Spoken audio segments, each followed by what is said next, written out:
Hola, buenas tardes. La clase que hoy vamos a tratar es ojo rojo, signos de alarma. ¿Sabían ustedes que la mayor consulta a una guardia general por algún problema oftalmológico es el ojo rojo según las estadísticas? De tal manera que el objetivo de esta clase será que ustedes, como médicos clínicos recién recibidos, como médicos de atención primaria de salud, sepan reconocer entidades diferentes que provocan ojo rojo, para saber cuándo tratar y para saber cuándo no tratar y derivar a tiempo. Me gustaría que cuando termine esta presentación, ustedes puedan responderse estas dos preguntas. ¿Cuándo puedo tratar? ¿Cuándo debo derivar? Bien, cuando me enfrento a un ojo rojo, lo primero que tengo que hacer es una anamnesis. Y ahí se debe tener los primeros indicios de qué es lo que le puede estar pasando a nuestro paciente. Indagar sobre la forma de comienzo. No es lo mismo un paciente que hace un comienzo indefinido, que no sepa decirle si fue hace 10 días, 15 días o un mes que tiene el ojo así, a un paciente que les dice desde hace 3 días mi ojo está congestionado. Habla de diferentes virulencias en las diferentes patologías. El tiempo de evolución, obviamente, también influye mucho. No es lo mismo que el paciente les diga que hace un año tiene un ojo rojo con a veces más congestión, a veces menos congestión, a que les diga desde ayer o desde antes de ayer congestionó mi ojo y siempre está muy congestivo. Que sea bilateral en general, no siempre, nos habla de un proceso que no suele ser tan virulento. Por ejemplo, nos habla de conjuntivitis, nos habla de alergias conjuntivales.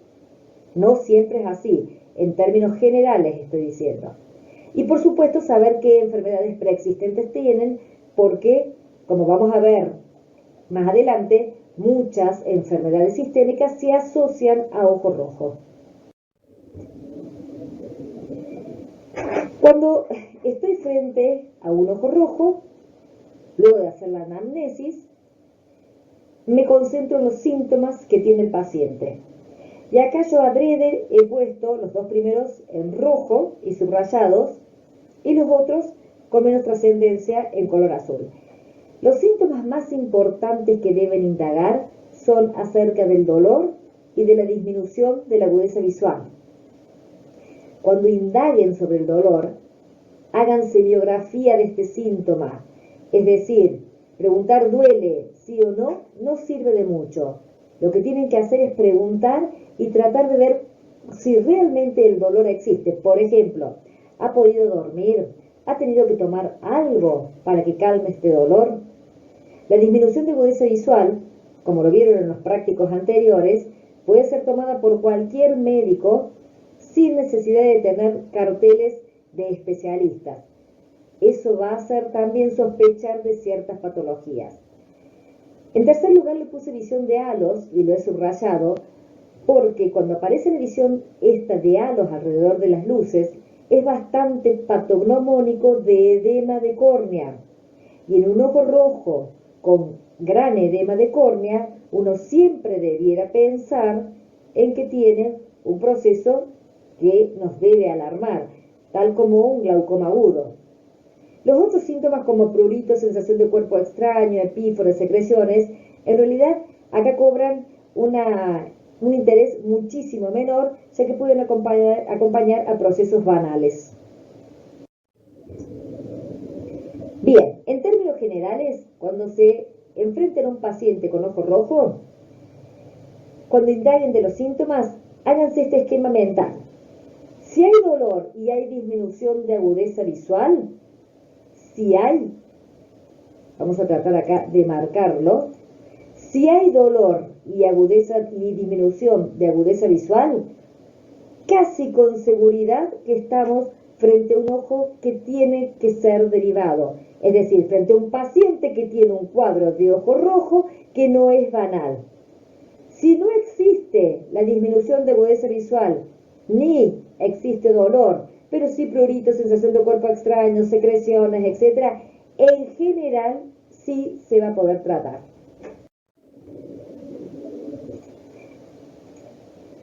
Una vez que ustedes han hecho la semiografía de cada síntoma que tiene el paciente, empezamos a buscar los signos. Y me interesan estos 3 signos particularmente que busquen en un paciente con ojo rojo: inyección ciliar, alteración de la transparencia de la córnea y pupila anómala. ¿Qué es la inyección ciliar? Es la congestión de los vasos periqueráticos. Estos son los vasos periqueráticos. Generalmente son radiados, por supuesto, alrededor de la córnea. Fíjense en este paciente, la congestión es mayor cerca del limbo y menor llegando a los fondos de saco. Eso es característico de la inyección ciliar. Cuando hay inyección ciliar, nos está hablando de un proceso endocular, un proceso más profundo, un proceso más peligroso. Esto es edema de córnea. ¿Cómo se ve? Pérdida de la transparencia de la córnea. Fíjense ustedes que yo ahí no puedo ver detalles del iris. Y no es porque la fotografía esté fuera de foco. Fíjense ustedes que bien se observan acá pestañas, párpados, etc. Sino porque el edema de córnea hace que se vea muy borroso las estructuras del segmento anterior. Las anomalías de la pupila pueden ser varias. Vamos a empezar a hablar por la pupila discórica, es decir, una pupila de forma anormal. Fíjense, esta pupila no es redonda, fíjense la forma que tiene. A esto le llamamos pupila discórica. Entre otras cosas, fíjense que el paciente tiene una inyección ciliar, es un ojo rojo. Estas pupilas discóricas generalmente nos están hablando de sinequias posteriores, de que el paciente tiene sinequias posteriores. Otra anomalía de la pupila es que la pupila sea hipo o arreactiva, como es este caso. Fíjense, esta pupila que si yo la estimulo con luz, no reacciona. Pero tiene varias cosas este ojo. Primero, fíjense la inyección ciliar que tiene. Segundo, tiene una pupila semimidriática. Es, según le digo yo, arreactiva. Y fíjense la córnea que ha perdido su transparencia. Esto nos estaría hablando bastante de la posibilidad de que sea un glaucoma agudo lo que esté cursando este paciente.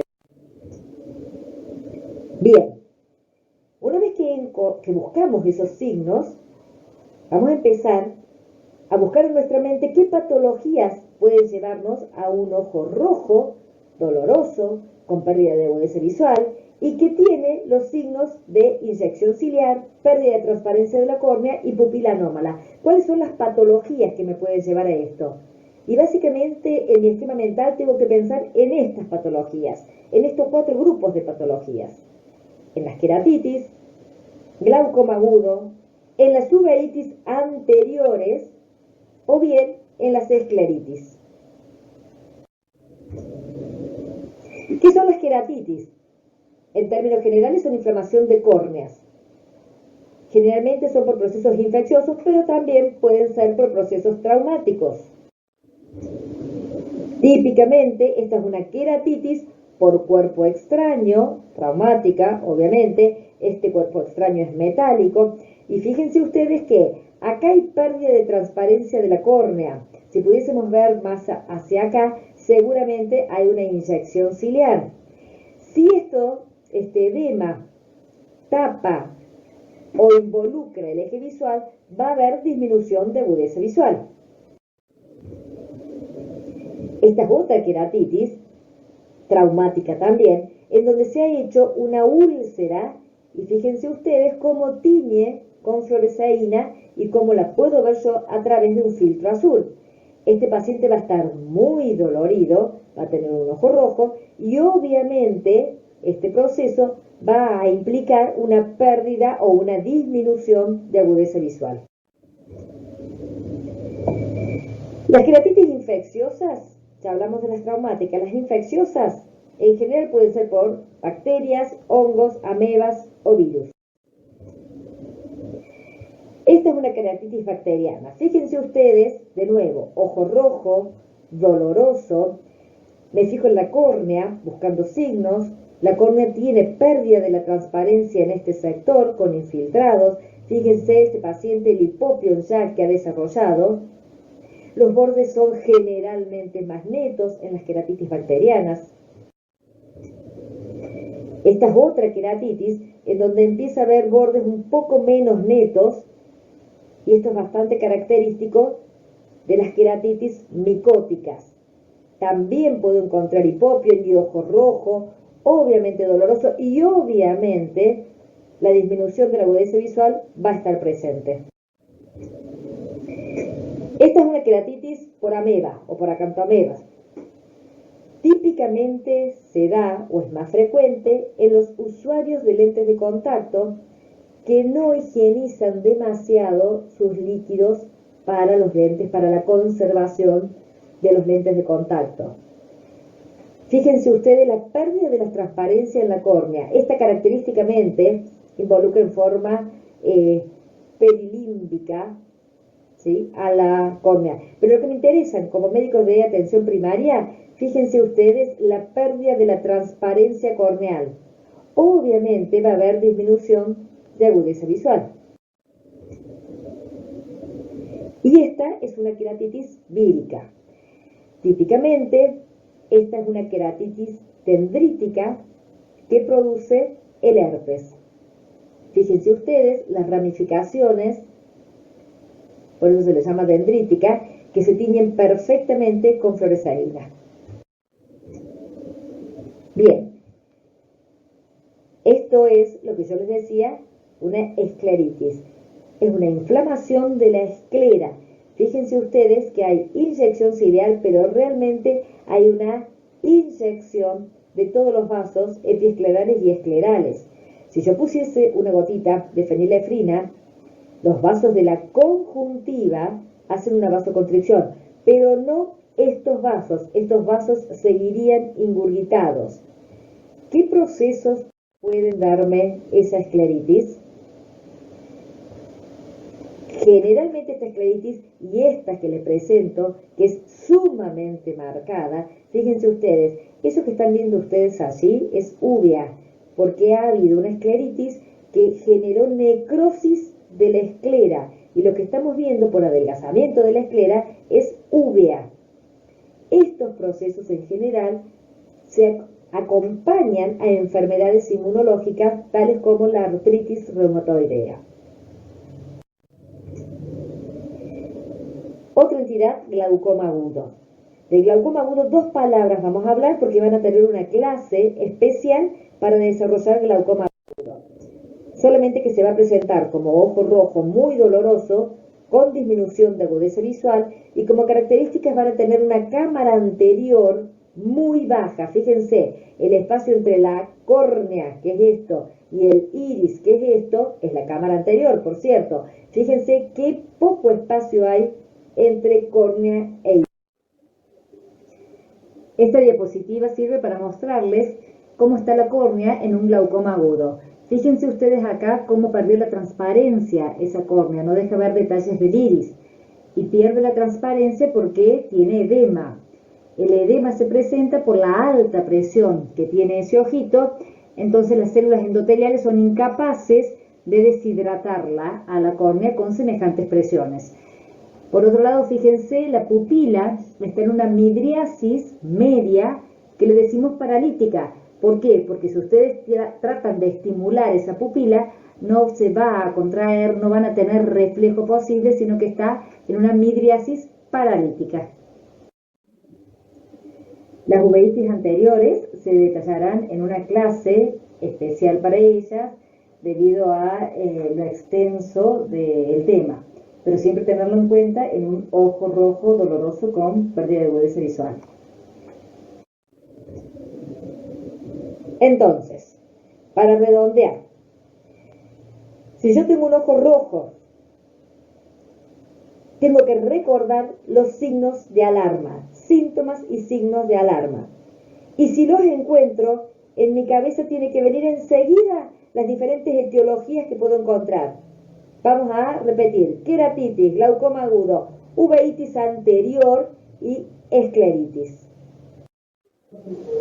Como conclusión, tratar cuando se pueda y derivar a tiempo para salvar la visión del paciente. Muchas gracias.